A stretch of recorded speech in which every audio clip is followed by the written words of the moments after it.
अब जब आप सभी लोगों को ये समझ आ चुका कि जो ये बैंकिंग सिस्टम चला हुआ है, इस चीज़ का हम लोगों ने एक्सपेरिमेंट भी किया था। और ये एक्सपेरिमेंट एक जगह नहीं, लगभग हज़ारों आवेदन हमारे लग चुके हैं। और उन आवेदनों में जब हमने एक्सपेरिमेंट किया था, जैसे अब हम लोग बात करते हैं कि 1 रुपये के बराबर 777 मिलीग्राम गोल्ड होता है, और ये 1906 का कॉइनेज एक्ट भी कहता है। और इसका हमने क्या किया था, हमने आरबीआई में एक आरटीआई भी लगाई थी, और आरटीआई वो क्लियर ये बात कहती है कि 1 रुपये के बराबर 777 मिलीग्राम शुद्ध सोना होता है। ये आरटीआई जो हमने लगाई थी उसमें ये बातें सारी क्लियर लिखी हुई थी, आप देख सकते हो। इसमें क्लियर लिखा हुआ है 777 मिलीग्राम सोना। अब हम लोगों ने क्या किया कि सबसे पहले मैं अपनी खुद की बताता हूँ। लगभग हमने कई बैंकों के लोग तोड़े, सील तोड़ी है। तो उसमें एक बैंक का मैनेजर हमारे ऊपर एफआईआर कराता है। वो एफआईआर इस चीज़ की नहीं कराता कि इन लोगों ने बैंक की प्रॉपर्टी सील हुई पड़ी थी और उसका लॉक तोड़ दिया। वो एफआईआर दर्ज कराता है कि इन लोगों ने, जो बैंक के वो गार्ड थे वहाँ, उन लोगों के साथ मारपीट करी और उन्होंने बैंक की जो संपत्ति थी उसको चोरी करा। लेकिन वो ये भी नहीं बताते हैं कि वो संपत्ति थी किसकी। तो अब इसमें क्या था कि हम लोगों के पास कुछ ऐसे डॉक्यूमेंट्स हाथ लगे हैं जिनके बिहाफ पे हम ये सारा काम करते हैं। वो डॉक्यूमेंट्स ये कहते हैं कि एक तो हमारे पास 1882 का पेपर करेंसी एक्ट है, और एक हमारे पास 1906 का कॉइनेज एक्ट है, और 1934 का सेक्शन 25 और 26 के तहत हम ये सारे काम कर रहे हैं। क्योंकि 1934 का जो सेक्शन है, वो सेक्शन क्या कहता है, आप 26 सेक्शन को पढ़ोगे, धारा 26 है जो 1934 आरबीआई एक्ट में, वो ये कहती है जितने भी ये बैंक नोट है, उस बैंक नोट पर आप देखोगे जो प्रोमिसरी वो लिखा हुआ है, प्रोमिसरी जो नोट होते हैं उस पर लिखा होता है कि मैं धारक को 10 रुपये या 20 रुपये, जितना भी 2 रुपये से लेके 2000 तक के नोट पर ये सारी चीज़ें लिखी हुई होती है। तो वो आरबीआई का जो 1934 का आरबीआई एक्ट है और उसका सेक्शन 26 ये कहता है भारत के अंदर जितनी भी बैंक हैं, चाहे वो कोई सी भी बैंक हो, उस नोट के बदले आपको, जैसे मैंने बताया 1906 के कॉइनेज एक्ट के अकॉर्डिंग 777 मिलीग्राम सोना देने के लिए बाध्य है। लेकिन अब इसमें बात एक ये निकल कर आती है, भारत के लोगों को तो ये बातें पता नहीं है। क्योंकि भारत के लोगों से जब आप 1906 का कॉइनेज एक्ट की बात करोगे, आप आप आरटीआई लगाओगे, तो वो लोग कह देते हैं कि ये दस्तावेज हमारे पास इस प्रकार का उपलब्ध नहीं है। वो इस प्रकार की जानकारी आपको नहीं देते। हमारे एक साथी ने अपना पूरा सामर्थ्य लगाकर अपना पूरा जीवन लगा दिया इस पैसे के रिसर्च के ऊपर। और जब उन्होंने लगभग किलो दस्तावेज जब आरबीआई के आर्काइव से निकलवाए, तो यही सिद्ध करते हैं कि जो आप ये आज जो बैंक है ना आरबीआई, आप आरबीआई जब बैंक को देखोगे, ये आरबीआई बैंक नहीं बल्कि ईस्ट इंडिया कंपनी की ब्रांच है। और ये हम प्रूफ कर चुके हैं सुप्रीम कोर्ट में। और इसका सबसे बड़ा जीता जागता सबूत है, आप 1 रुपये के नोट को देखोगे, 1 रुपये के नोट पर तो लिखा होता है भारत सरकार, और आप जब 2 रुपये से लेकर 2000 तक के नोट को देखोगे तो उस पर लिखा होता है भारतीय रिजर्व बैंक ऑफ इंडिया। और इसी दोनों नोटों में आप एक डिफरेंस और देखिए, सबसे बड़ा आपको एक पूरा घोल नजर आएगा कि इस पे लिखा हुआ है 1 रुपये के नोट पे गवर्नमेंट ऑफ इंडिया, लेकिन इस पर कोई इन्होंने वचन नहीं लिख रखा। जिस प्रकार से इन्होंने वचन लिख रखा है इस पर कि भारतीय रिजर्व बैंक, और इस पर लिखा हुआ कि मैं धारक को 10 रुपये अदा करने का वचन देता हूं, और इसकी जो गारंटी ले रही है, guaranteed by the central government. अब यहाँ एक चीज़ समझिए, आपको जानकर ये हैरानी होगी कि आपको समझ आएगा कि केंद्रीय सरकार कोई होती ही नहीं है संविधान के अंदर। तो ये केंद्रीय सरकार कौन सी है? और आप देखोगे 1 रुपये के नोट पर तो भारत सरकार लिखा हुआ है, और 2 रुपये से लेकर 2000 तक के नोट पर ये केंद्रीय सरकार द्वारा प्रत्याभूत और भारतीय रिजर्व बैंक क्यों लिखा होता है? ये चीज़ें आपको सवाल करना पड़ेगा और आपको ये पूछने पड़ेंगे, और ये चीज़ें हमने पूछी भी थी। अब आपको समझ आएगा। इसी नोट में एक चीज़ और देखोगे, आज के जितने भी नोट है 2 रुपये से लेकर 2000 तक के नोट पर, और जो ये 2 नोट थे प्रोमिसरी नोट, इसको आप देखोगे 1968 के पहले का जो नोट था, उस नोट पर क्लियरली ये लिखा रहता था, I promise to pay the bearer on demand sum of 10 rupees at office of issue. और लेकिन अभी एक तो डिफरेंस ये होगा, और आप जब 1968 के बाद का नोट को देखते हो तो उस पर क्लियर ये लिखा होता है, I promise to pay the bearer the sum of 10 rupees. इसमें से इन्होंने क्या काट दिया, ऑन डिमांड काट दिया और at any office of issue काट दिया। अब इन्होंने 1968 के बाद ये काम कर दिया। अब पता एक कानून बना हुआ है जो 1860 के अध्याय 18 और 12 के जो कानून है, आईपीसी की धारा 230 से लेकर 254 तक, वो धाराएं ये कहती हैं कि यदि इस नोट के साथ कोई छेड़छाड़ करेगा तो उसे 7 साल से लेकर 8 साल तक आजीवन कारावास की सजा है। और इसी की आईपीसी की जो धारा इंडियन पिनल कोड की 489 धारा है का के अंतर्गत ये कहता है कि यदि इस वचन या इस नोट, ये पेपर करेंसी है, इसमें यदि कोई छेड़छाड़ करता है तो वो नोट क्या माना जाएगा, वो सारा का सारा नोट अवैध माना जाएगा, फ्रॉड माना जाएगा, नकली माना जाएगा। इसी भी आप पे हम ये प्रूफ करते हैं कि जितने भी ये नोटें चले हुए हैं ये सारे के सारे क्या हैं, ये नकली हैं। और हम इन लोगों को ये बात कहते हैं कि यदि आपने हमारे साथ लीगल रुपए में अगर हमारे साथ लेन देन किया तो आप हमको ये चीज़ प्रूव कीजिए, तो वो लोग प्रूव नहीं कर पाते। और आप इसमें सबसे बड़ी बात क्या देखोगे, इसी चीज़ में आप ये देखोगे कि आज भारत के पास लगभग आज जो कर्ज है वो लगभग 160 लाख करोड़ का हो चुका है, 160 लाख करोड़। और जो भारत के अंदर कुल करेंसी है चलन में वो 34 लाख करोड़ करेंसी है जो चलन में है। अब आप एक बात पर यहाँ ध्यान दीजिएगा, आपको ये मालूम होगा कि सरकार केवल इतना ही पेपर करेंसी छाप सकती है जितना उसके पास गोल्ड है। अब सरकार के पास गोल्ड तो इतना है नहीं। अब मुझे आप बताइए, टोटल चलन में है 34 लाख करोड़ करेंसी और भारत की जनता के ऊपर कर्ज है लगभग 160 लाख करोड़ का। अब आप मुझे बताइए लगभग ये जो 128 लाख लगभग जो एक कर्ज है इन्होंने पूरा का पूरा हवा में वितरित कर रखा है।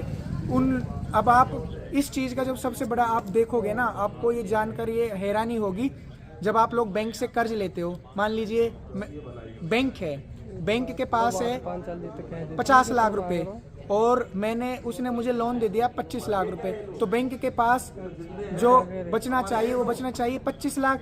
लेकिन बैंक के पास क्या होता है, जितना मैंने कर्ज लिया ना तो बैंक के पास उसकी बैलेंस शीट में वो प्लस हो जाता है, यानी 50 लाख पहले था। यानी कि आप जब लोन लेने के लिए जाते हो तो ये समझ लीजिए कि बैंक की आप आमदनी बढ़ाने के लिए जा रहे हो, उसकी आप जब जाओगे, जब जितना आप लोन लोगे तो बैंक की उससे क्या होगी कि आमदनी बढ़ेगी। जैसे मेरे पास था 50 लाख, बैंक के पास था कर्ज 25 लाख मुझे दे दिया था, 25 लाख बचना चाहिए था, लेकिन बैंक के पास 25 लाख बचने के बजाय उसके पास बचा 75 लाख, उसके बाद वो क्या हो गया 75 लाख हो गया। तो इसी प्रकार से पूरे जो भारत के अंदर बैंकिंग चली हुई है, बल्कि पूरे वर्ल्ड के अंदर जो बैंकिंग तंत्र चला हुआ है, उस यो तंत्र इसी प्रकार से कार्य करता है कि जो ये बैंक की बैलेंस शीट है वो बैंक वाले अधिकारी या बैंक कर्मचारी या बैंक के मैनेजर जितने भी होते हैं वो लोग यही प्रूव नहीं कर पाते हैं कि इन लोगों ने हम लोगों के लिए कर्ज भी वितरित किया था। वो लोग फंस जाते हैं इस चीज में। और इसका सबसे बड़ा सबूत यही है कि जब भी हम बैलेंस शीट की इनसे बात करते हैं तो वो लोग सामने नहीं आते। और दोस्तों, अब आपको ये जानकर हैरानी होगी कि हम लोग जब आवेदन लगाते हैं, हम इन लोगों से कुछ सवाल पूछते हैं। हम इन लोगों से जब सवाल पूछते हैं तो इनको सांप सूंघ जाता है, इन लोगों के पास कोई जवाब नहीं होता।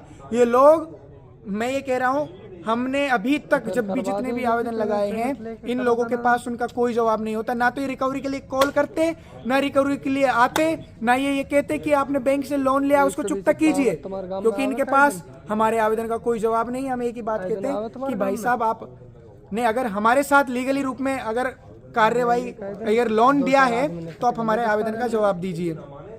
तो ये उस चीज का भी जवाब नहीं देते। इसका सबसे बड़ा प्रूफ यही है, आप जनता सरकार मोर्चा के पेज पर, जनता सरकार मोर्चा के चैनल पर यदि आप देखोगे तो उस पर आपको ऐसे काफी हमारी वीडियोज मिल जाएंगी जिसमें हमने बैंक वालों से बात करके, प्रशासनिक अधिकारियों से बात करके हमने इन लोगों को अपने लीगली सवालों में उलझाया हुआ है। ये हमने उलझाया हुआ नहीं है, हमने तो अपने सवाल कर रखे हैं इनको कि भाई आप जवाब दे दीजिए अगर आप लीगली लेन देन कर रहे हो, लेकिन ये जवाब नहीं देते।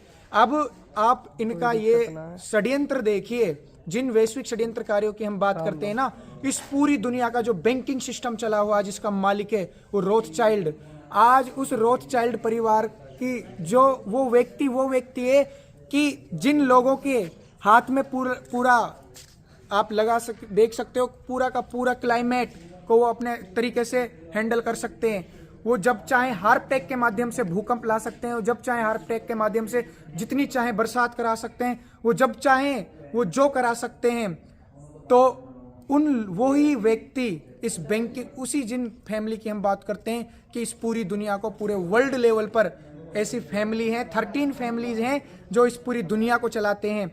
वो लोग फिर निकले हैं इस दुनिया को गुलाम बनाने के लिए, इस दुनिया को एक एक व्यक्ति को कंट्रोल करने के लिए। उसी व्यवस्था का ये नाम देते हैं न्यू वर्ल्ड ऑर्डर, जो इनका एजेंडा 2030 तक है। ये जो एजेंडा है 2030 तक, इन लोगों का एजेंडा यही है कि पूरी दुनिया को कंट्रोल कर पूरे वर्ल्ड में one world, one government, one bank, one currency ये लाना चाहते हैं। और उसी वन करेंसी के तहत ये लोग लेके आए हैं CBDC करेंसी को, सेंट्रल बैंक डिजिटल करेंसी। और जो सेंट्रल बैंक डिजिटल करेंसी है, आप लोगों को पता होगा, ये सेंट्रल बैंक डिजिटल करेंसी एक ब्लॉक टेक्नोलॉजी पर वर्क करती है। और वो ब्लॉक टेक्नोलॉजी जो पूरी तरीके से क्या होता है, वो एक जैसे क्रिप्टो करेंसी और बिटकॉइन होती है, उसके आधार पर वो एक सॉफ्टवेयर में होगी। अब जब वो सॉफ्टवेयर में होगी तो आपको बैंक की तो जरूरत होगी नहीं। अगर इस बैंकिंग सिस्टम को आप कोलैप्स नहीं करोगे तो ये ऑलरेडी वैसे भी कोलैप्स होने वाला है। जितना भी लोगों का जो भी लॉकर में गोल्ड या धन जितना भी रखा है, वो सारा का सारा डूबने वाला है। अभी आप लोगों को पता होगा, आपके सामने ऐसे बहुत से लाइव एग्जाम्पल हैं। अब जब मैं बात करता हूं कि अभी आप देखोगे लगभग भारत की जनता पर जो अनुमान है वो 25,000 टन सोने का, गोल्ड का अनुमान है, जो कि उसको भी ये धीरे धीरे खींच रहे हैं। तो उससे पहले आप लोगों को जागना पड़ेगा। जो एजेंडा 2030 ये लेकर आ रहे हैं, एजेंडा 2030 वही है कि ये पूरे वर्ल्ड की आबादी को लगभग आप देखोगे 7-750 करोड़ के लगभग है, लगभग 8 अरब है, उसको ये पूरे वर्ल्ड की आबादी को लगभग 100 से 50 करोड़ रखना चाहते हैं। और उन 100 से 50 करोड़ को भी ये पूरी तरीके से कंट्रोल करना चाहते हैं। फिर सवाल उठता है कि यदि वो लोग आप लोगों को कंट्रोल करना चाहते हैं, यदि आप लोग, वो फिर आप लोगों को मारना क्यों चाहते हैं? ये हाईवे क्यों बनाए जा रहे हैं? ये सरकार क्यों इतना पैसा खर्च कर रही है? तो मैं आप लोगों को बताना चाहूंगा, 8 अरब कभी कंट्रोल नहीं हो सकते। उन लोगों को लगता है कि जितने भी प्राकृतिक संसाधन हैं, उन सभी प्राकृतिक संसाधनों का आप नाश कर रहे हो, प्राकृतिक संसाधनों को नष्ट कर रहे हो। वो लोग ऐसा समझते हैं, उन लोगों को लगता है कि आप उनके नियंत्रण से बाहर जा रहे हो। इसीलिए उन लोगों ने वो उस तथाकथित महामारी को लेकर आए थे। फिर उसी तथाकथित महामारी के माध्यम से उन लोगों ने आपको क्या दी थी? संजीवनी बूटी। वो आप लोगों को ये पूरा दावा जब कर चुके हैं कि हम लोग जो ये तथाकथित बीमारी लाए थे 2019 में, उस 2019 में जब वो बीमारी आई थी, उस बीमारी की किट पहले ही तैयार थी। वर्ल्ड बैंक के वो दस्तावेज हमारे पास उपलब्ध हैं।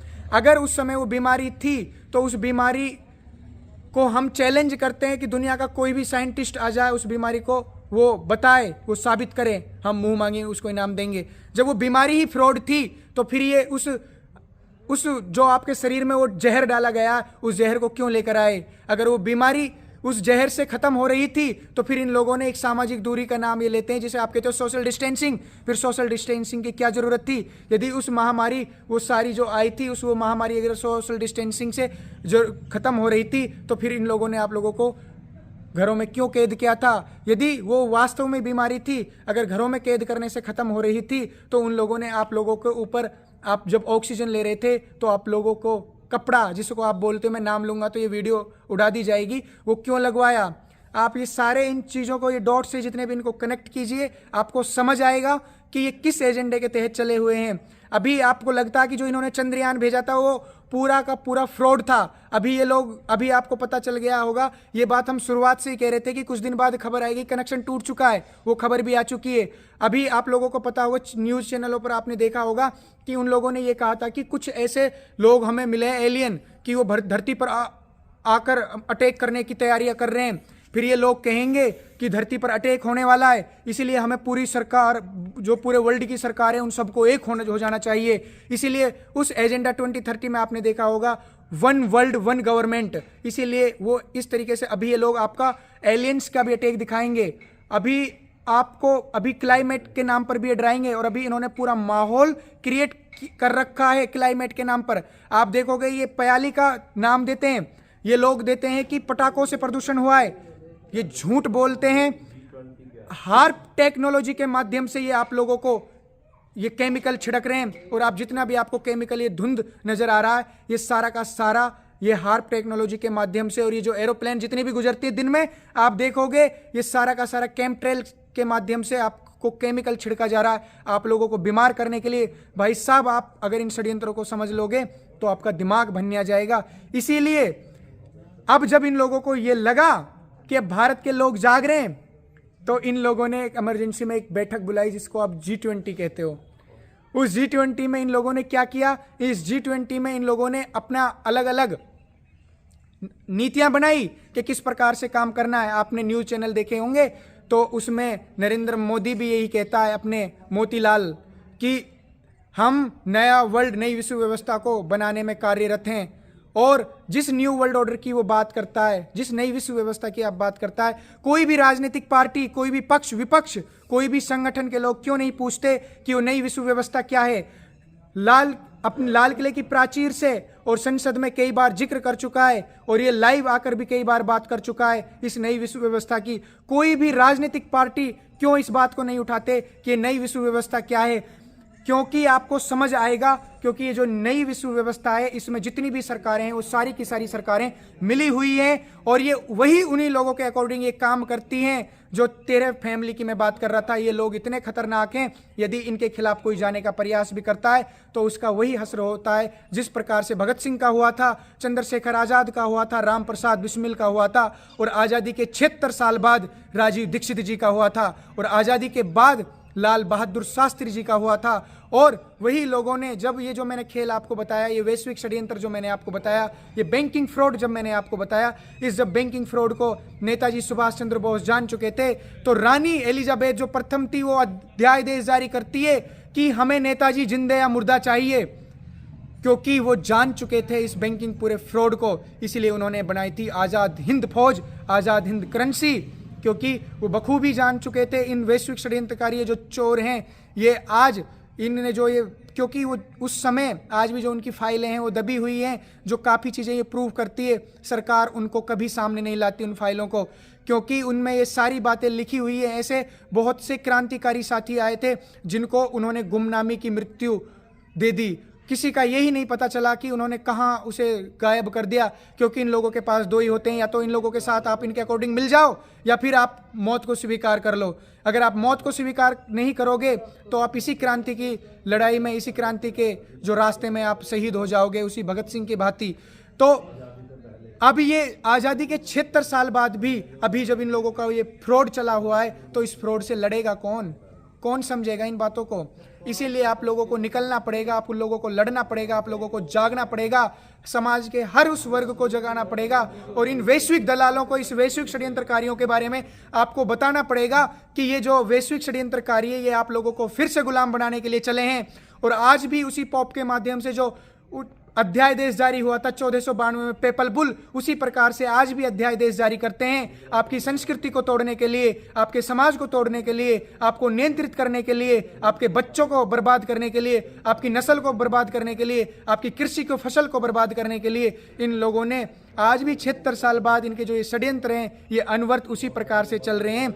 यदि आप अभी भी नहीं जागे, अगर आपको अभी भी लगता है कि यदि ये बातें इतनी साधारण बातें हैं, तो आप यकीन मानिए आने वाली पीढ़ी आपको कभी माफ़ नहीं करेगी। जब वो आपसे सवाल करेगी इतिहास में कि जब हम लोगों के खिलाफ ये षड्यंत्र चल रहे थे तो आप लोग उस समय क्या कर रहे थे, उस कलंक से बचने के लिए आपको निकलना पड़ेगा और दहाड़ना पड़ेगा। उस हर समाज के व्यक्ति को जगाइए जो परिवर्तन चाहता है, उस हर व्यक्ति को जोड़िए जो राष्ट्र चिंतन के लिए आगे आता है, उस हर व्यक्ति तक आप पहुँचिए जो समाज के लिए, देश के लिए लड़ना चाहता है। क्योंकि हम लोग यदि अभी घरों से नहीं निकले तो फिर कुछ नहीं बचने वाला, क्योंकि ये पूरी की पूरी अपना ऐसा जाल बिछा चुके हैं कि हमारे पास कोई समाधान नहीं बचेगा यदि हम नहीं निकले। या तो आप लोग इनके अकॉर्डिंग ढल जाओ या अपनी पैरेलल व्यवस्था खड़ी कर लो। इसीलिए हमने एक रैली रखी है, नस्ल बचाओ रैली। इस नस्ल बचाओ रैली में आपको पहुंचना पड़ेगा, और जो ये नस्ल बचाओ rally Karnal sector 12 Hooda ground नवंबर 19 को 2023 को आपको पहुंचना पड़ेगा आपकी नस्ल को बचाने के लिए, आपकी फसल को बचाने के लिए, आपके समाज को बचाने के लिए, आपके देश के और राष्ट्र को बचाने के लिए। क्योंकि अगर ये ना तो ये लड़ाई आपकी लाठियों की है, ना तोप की है, ना बंदूक की है, ये लड़ाई है आपके मनोविज्ञान की, ये लड़ाई है मानसिक तौर पर ये युद्ध लड़ा जाएगा। इसीलिए आपको निकलना पड़ेगा और आपको आना पड़ेगा। जनता सरकार मोर्चा आपसे आह्वान करता है, कोई भी ऐसा व्यक्ति कोई भी, प्रत्येक भारत के अंदर जितने भी व्यक्ति हैं, यदि वो कर्ज से पीड़ित है, यदि कोई भी ऐसा व्यक्ति जिसके पास घर की नीलामी हो रही हो, घर का कर्ज नहीं चुकाया जा रहा हो, बिजली का बिल नहीं चुकता करा जा रहा हो, या फिर आपका कोई भी चालान कटा हुआ हो, आप 19 नवंबर को पहुंचिए करनाल। वहां पर आपका सारा कर्ज की अदायगी जनता सरकार मोर्चा कराएगी। और जनता सरकार मोर्चा आह्वान करता है आपकी नस्ल को बचाने के लिए, आने वाली अपनी कृषि, अपनी समाज, अपनी व्यवस्था, अपनी सभ्यता, अपनी संस्कृति, आपके पड़ोसी को, आपके देश के लोगों को, आपके समाज को, सबको बचाने के लिए आपको निकलना पड़ेगा। इसके अलावा कोई समाधान नहीं है। अगर नहीं निकले तो इतिहास गवाह है, जिन जिन लोगों ने गद्दारी करी है, जो लोग नहीं लड़े हैं, उन लोगों के साथ क्या हुआ है। सभी को नमस्ते जी, वंदे मातरम।